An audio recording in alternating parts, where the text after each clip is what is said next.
Sudah pernah saya jelaskan. Rasulullah SAW adalah guru kita. Sepakati dulu poin ini. Tidak ada guru bagi umat Islam siapapun yang syahadat kecuali Nabi Muhammad SAW. Ini disepakati dulu. Semua dai dan ulama adalah pewaris beliau. Artinya harus mewariskan ilmu yang beliau ajarkan. Apa yang diajarkan itu yang disampaikan ke umat. Yang tidak diajarkan mereka larang agar dikerjakan. Kan begitu mestinya. Ini kaidahnya dulu. Masalah kasus ada orang imam pimpin doa setelah sholat, jangan dibahas doanya. Doa adalah ibadah. Tapi begini, sebelum anda kerjakan satu ibadah, tanya, saya mau ziarah kubur. Jangan ziarah kubur sebelum anda tanya bagaimana Rasulullah SAW ziarah kubur, agar jangan anda buat-buat ziarah kubur itu. Adanya orang taruh kembang di kuburan, siram air, buat batu nisan, pasang lampu, baca zikir-zikir di sana. Karena dia mau ziarah kubur semaunya sendiri. Tidak bisa. Anda muslim, punya kiai, punya Rasulullah SAW, suri tauladan kita, uswatun hasanah. Tanya Rasulullah ziarah kubur bagaimana? Rasulullah SAW dalam hadis Bukhari menziarahi kubur Baqi. Datang, memberikan salam, mendoakan mereka, pulang. Nggak ada lagi yang lain. Nggak pernah Nabi SAW bawa kembang, siram kuburan karena sudah kering. Padahal Madinah panas 50 derajat, pecah-pecah tanahnya. Ada istilah di Indonesia kalau tanahnya pecah, kesian lagi diazab di bawah, kasih air, kasih kembang biar wangi, biar ditaruh kembang yang paling mahal. Kalau dia ahli maksiat tetap disiksa di bawah, gitu kan? Jadi nggak bisa itu patokannya. Mau sholat, jangan pernah sholat dulu. Tanya Rasulullah sholat bagaimana, belajar 5 menit bisa. Oh rukunya begini, sujudnya begini, sama. Baru Allah terima. Tujuan Nabi SAW diutus untuk apa? Untuk dicontohi, diciplak hidupnya. Cara makannya, cara tidurnya, berpakaian, bahkan cara jalannya saja. Para sahabat contohnya, Nabi jalan begini. Bukankah ada hadis yang mengatakan, sahabat berkata, Rasulullah SAW kalau jalan seperti orang turun dari bukit. Mereka sampai membahasakan itu. Rasulullah pernah keluar kepada kami, menyisir rambutnya dengan rapi ke arah sebelah kanan belakang. Ditunjukkan, gitu kan? Rasulullah SAW menyukai ini. Rasulullah SAW memakan dengan cara begini. Diajarkan kepada kita semua agar kita contohin. Yang jadi masalah bagi kita ini, kita selalu mau buat apa-apa yang tidak diperintahkan oleh Nabi SAW. Selalu alasannya baik. Sekarang kasus berdoa setelah sholat. Doa adalah ibadah, nggak ada masalah doa. Tapi kalau kita mau ikat antara sebuah ibadah dengan ibadah yang lain, tanya dulu, Rasulullah pernah ikat nggak? Pernah pertemukan nggak? Ziarah kubur dengan baca Quran. Ziarah kubur ibadah, baca Quran ibadah. Pernah nggak Nabi baca Quran di kuburan? Itu tanya.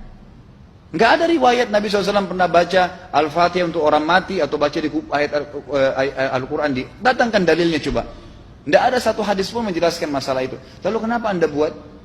Oh karena saya mau buat ibadah. Baik, ibadah yang Nabi ajarin. Salam, doain, selesai. Jangan lebih daripada itu. Masa anda lebih pintar dari Nabi Muhammad SAW? Habis sholat, memang paket yang Nabi tawarkan, yang beliau selalu kerjakan adalah zikir. Setelah sholat, dengan zikir sholat yang sudah masyhur, istighfar, kemudian baca Allahumma antas salam, sampai membaca ayat kursi, al-ikhlas, al-falaq, an-nas, baca subhanallah, alhamdulillah, Allah akbar 33 kali, sampai terakhir baca, digenapkan la ilaha illallah wahdahu la syarika. Selesai itu semua hadis Nabi SAW menjelaskan setelah sholat, Rasulullah SAW langsung berdiri. Memang beliau tidak pernah berdoa habis sholat waktu itu. Memang begitu. Bukan doanya yang jadi masalah, bukan. Karena Rasulullah tidak kerjakan, jadi kita tidak kerjakan. Saya tekankan dalam pengajian saya, kalau anda punya hajat berdoa, berdoalah setelah sholat ba'diyah. Insya Allah aman. Karena sudah lepas dari paket yang Nabi tentukan. Selama Rasulullah SAW sudah mencontohkan dan memerintahkan sebuah perbuatan, ditentukan tempatnya, jumlahnya, waktunya, jangan pernah dilanggar. Habis sholat bacalah subhanallah 33, alhamdulillah 33, Allah akbar 33. Jangan anda bilang saya bisa baca 100. Loh, Rasulullah suruh 33 kok. Ditentukan, jangan lebih pintar. Nanti setelah sholat, jangan ikutkan dengan paket rangkaian sholat ini. Di luar waktu sholat anda membaca 100, silahkan. Karena nggak ada penekanan di situ. Kalau ada penekanan waktu, tempat, dan jumlah, jangan dibantah. Anda pengikut Rasulullah atau bukan, gitu kan? Harus jadi jelas. Yang membuat umat ini di Indonesia juga jadi masalah sekarang, karena mau buat sendiri. Semaunya sendiri. Kenapa akhi, kenapa Pak Kiai, kenapa Habib, kenapa Ustadz, kenapa buat ini? Bukankah Rasulullah tidak mencontohkan? Oh nggak apa-apa, ini kan baik. Loh, kalau semua orang berkata seperti anda, apa yang tertinggal dari agama kita? Kira-kira apa lagi yang tertinggal? Nggak ada kemurnian agama, karena semua orang mau buat semaunya. Gitu kan? Semaunya sendiri. Pindah rumah, baca berzanji. Apa itu berarti sejarah Nabi? Kenapa baca berzanji, saudaraku? Rasulullah waktu pindah rumah pernah baca-baca gitu nggak? Nggak pernah. Kenapa dibuat? Anda muslim bukan? Muslim. Ya saya harus ikuti. Kalau tidak akan terus ini mengakar nih. Anda buat satu bid'ah sekarang, bid'ah itu lawannya sunnah. Anak Anda akan buat 10 bid'ah, cucunya akan buat 100 bid'ah, akan banyak bid'ah merakar di masyarakat, dan agama akan ditinggalkan. Kemurnian sunnah akan hilang, gitu kan? Ini bahaya. Ingat, Nabi SAW mengatakan kepada kita dengan hadis yang sangat jelas. Hadis sahih riwayat Imam Ahmad bunyinya begini. Semoga Allah merahmati umatku yang menukil dariku seperti apa yang aku ajarkan atau sebutkan. Sampai ulama hadis mengatakan Nabi ucapin habis sholat astagfirullah, maka sahabat tidak ada berani yang menambah azim. Enggak ada sahabat yang bilang astagfirullah azim habis sholat, enggak ada. Astagfirullah saja karena Nabi ucapin itu. Mereka mengakui tidak lebih pintar daripada Nabi SAW. Kenapa kita harus tambah? Astagfirullahaladzim, wali walidayya, wali muslimin, panjang. Dari mana ini semua? Ditambah-tambah, diembel-embelin, kenapa? Akhirnya keluar dari ajaran Nabi Muhammad SAW. Ini masalah gitu kan? Kenapa harus dilakukan? Peringatan maulid Nabi sudah sering saya ingatkan. Anda tanya semua yang buat maulid, kapan maulid itu sejarahnya ada? Semua buku sejarah menjelaskan tahun 230 Hijriah. Nabi meninggal tahun berapa? 11 Hijriah. Gitu kan? 11 Hijriah. Lalu kenapa harus ada dilakukan? Dan dari mana sejarahnya? Yang membuat pertama adalah orang-orang Syiah. Sejarahnya jelas dari Fatimiyah. Semua buku sejarah sepakat mengatakan bahwasanya maulid munculnya di zaman Fatimiyah. Dinasti Fatimiyah, orang-orang Syiah di Mesir, gitu kan? Dan mereka punya 6 macam maulid yang sampai hari ini masih dikerjakan di Iran. Ada maulid Nabi SAW, Hasan, Husain, Ali, Fatimah, dan raja mereka. Sampai hari ini masih ada. Kenapa orang-orang waktu baca maulid, baca salawat sambil berdiri pegang tangannya taruh di dada? Karena keyakinan orang Syiah, ruhnya Nabi SAW sedang lewat. Anda tahu nggak itu? Banyak orang kita buat tidak tahu. Yang penting bahasa Arab ikut saja, gitu kan?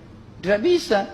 Nabi SAW tidak pernah rayakan. Pernah ada yang bilang sama saya, Ustaz, kan Nabi SAW pernah bilang, waktu ditanya tentang puasa Senin, beliau mengatakan hari itulah aku dilahirkan. Terus kenapa? Berarti boleh merayakan ulang tahun hari Senin, gitu kan? Tidak. Nabi SAW cuma menginformasikan bahwasanya beliau lahir di hari Senin. Dan beliau tidak pernah ngumpulin sahabat untuk baca bersama-sama, merayakan hari raya. Beliau tidak pernah. Kalau itu benar, Nabi nggak bakal tinggalkan kok. Ibnu Katsir rahimahullah, garis bawahi poin ini. Ibnu Katsir rahimahullah, dalam tafsir beliau, tafsir Quran Azim. Dan subhanallah Ibnu Katsir ini, kata ulama, hampir semua kalangan golongan itu banyak memakai banyak memakai buku beliau. Walaupun berbeda dari sisi pemahaman yang lain, tapi tafsirnya kebanyakan kembali ke tafsir beliau. Beliau mengatakan tafsir surah Al-Maidah ayat 3 yang bunyinya a'udzubillahi minasyaitonir rajim, al-yauma akmaltu lakum dinakum. Hari ini saya sempurnakan agama kalian, kata Allah. Ya. Wa atmamtu alaikum nikmati. Saya sempurnakan nikmatku pada kalian. Artinya tidak butuh yang lain. Wa raditu lakumul Islam madina. Saya ridha Islam sebagai agama kalian. Kata beliau, ayat ini turun menandakan dan memastikan bahwasanya Nabi Muhammad SAW tidak meninggal dunia kecuali sudah mengajarkan semuanya. Yang hitam, yang putih, yang gelap, yang terang, yang susah, yang muda, ya, semua dijelaskan. Siapa, kata beliau, yang menganggap masih ada sesuatu yang harus ditambahkan setelah Nabi SAW meninggal dan turun ayat ini, maka dia adalah ahli bid'ah. Dia orang yang membuat-buat agama. Nabi sudah ajarkan semua, selesai. Jangan ditambah, jangan dikurangin. Kita tidak lebih pintar dari Nabi SAW. Nabi nggak pernah rayakan hari lahirnya, jangan dirayain, selesai. Emang kenapa kalau kita nggak rayain? Kenapa? Tangan kita terputus? Enggak. Masih banyak ibadah yang disunnahkan gitu. Sama dengan kasus Isra dan Mi'raj. Kejadian besar dalam Islam. Tapi Anda boleh kembali kepada semua buku sirah. Saya tantang semua buku sirah Anda kembali. Insya Allah yang berpegang pada Al-Quran dan Sunnah, memang ada dasar wahyunya, maka semua akan menjelaskan. Nabi SAW setelah pulang dari Isra dan Mi'raj tidak pernah mengumpulkan sahabat-sahabat untuk merayakannya setiap tahun. Tidak pernah. Boleh dipelajari iya, setiap hari. Tapi ditentukan tanggalnya lalu dibuat acara. Tidak pernah Nabi SAW buat itu. Lalu kenapa Anda buat? Kalau Anda mau tetap buat, ya silahkan. Itu hak terserah Anda. Tapi saya ngajak kepada Anda kembali kepada kemurnian ajaran Nabi SAW. Kita tidak akan pernah kembali. Kata Syekh Utsaimin rahimahullah, umat Islam ini akan kembali kepada kejayaan mereka kalau mereka betul-betul kembali kepada ajaran Rasul mereka Muhammad SAW. Murnikan ajaran Nabi yang jalankan seperti yang beliau ajarkan, selesai, akan aman. Pasti akan kembali kejayaannya. Kita nggak bisa saling menghardik, saling menyalahkan yayasan ini, organisasi ini, kelompok ini, karena masing-masing mau beristidlal sendiri, mau menjalankan sendiri hukum-hukum agama ini, bukan mengikuti sunnah Nabi SAW. Jemaah haji kita, jemaah umrah, datang ke Mekah, tur dalam kota Mekah, naik ke gunung untuk lihat Gua Hira. Kenapa naik ke Gua Hira? Oh, Rasulullah pernah di sini. Baik, saya jelaskan. Nabi Muhammad SAW ke Gua Hira sebelum turunnya wahyu. Dan beliau terakhir sekali di Gua Hira pada saat menerima Iqra bismi rabbikal ladzi khalaq. Itu saja. Setelah kejadian itu, beliau turun dari Gua Hira. Dari waktu itu sampai meninggal, Nabi SAW tidak pernah ke Gua Hira lagi dan tidak pernah suruh sahabatnya ke Gua Hira. Kenapa anda ke Gua Hira? Sampai naik 3 jam ada yang jatuh mati. Karena jahil, tidak tahu pemahaman agamanya.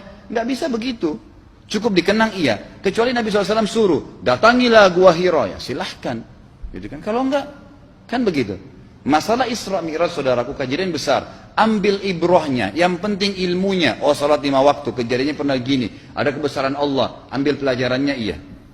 Yang Nabi tidak contohin, maka jangan dikerjakan. Hanya itu saja. Zikir bersama, di sini ditanyakan juga zikir bersama. Nabi SAW disebutkan dalam hadis Bukhari, kalau berzikir habis sholat, beliau membaca zikir tertentu, sahabat baca zikir tertentu, sahabat baca zikir tertentu. Jadi Nabi SAW tidak pernah paksain. Enggak pernah Nabi misalnya baca ayat kursi, harus semua sahabatnya ikut ayat kursi, enggak. Nabi SAW baca ayat kursi, si fulan baca al-ikhlas, si fulan baca subhanallah, masing-masing. Dan ingat, Allah SWT mengatakan apa? Tentang masalah zikir dan doa ini. Ya. Dikatakan, ya, kita harus berdoa kepada Allah, ya, wadunal jahri minal qawli bil gudui wal asal, wala takum minal ghafilin. Berdoalah kalian, berzikirlah kalian dengan doa kalian, dunal jahr minal qaul, tidak dengan teriak-teriak. Allah berfirman dunal jahr, tidak teriak-teriak, ya. Dan janganlah kalian menjadi orang-orang yang lalai. Makanya pernah ada sahabat, waktu Nabi SAW berkata begini, dalam hadis Bukhari juga, waktu pulang dari salah satu perjalanan, kalau kalian sedang menukik, kuda unta lagi menukik, bertakbirlah, bilang Allahu Akbar. Kalau kalian sedang menuruni sebuah lembah, bertasbihlah, bilang subhanallah. Ada satu sahabat badui, orang dari padang pasir, semangat dia jalankan sunnah Nabi. Waktu kudanya lagi naik, Allahu Akbar, dengan suara keras dia teriak. Jalankan sunnah kan? Tapi teriak ya. Apa yang terjadi? Nabi SAW panggil, ditepuk pundaknya, Nabi mengatakan, pelankan suaramu. Zat yang sedang kau panggil tidak tuli. Allahu Akbar. Cukup. Ada apa? Kecuali di medan perang lain nakutin musuh. Gitu kan? Untuk apa takutin kuda sendiri? Nggak perlu, gitu kan? Jadi mengikuti sunnah Nabi dengan ilmu yang benar itu akan membawakan ketenangan hidup. Yang buat kacau kita ini jadi kacau karena mau membumbu-bumbui macam-macam ditambah-tambah.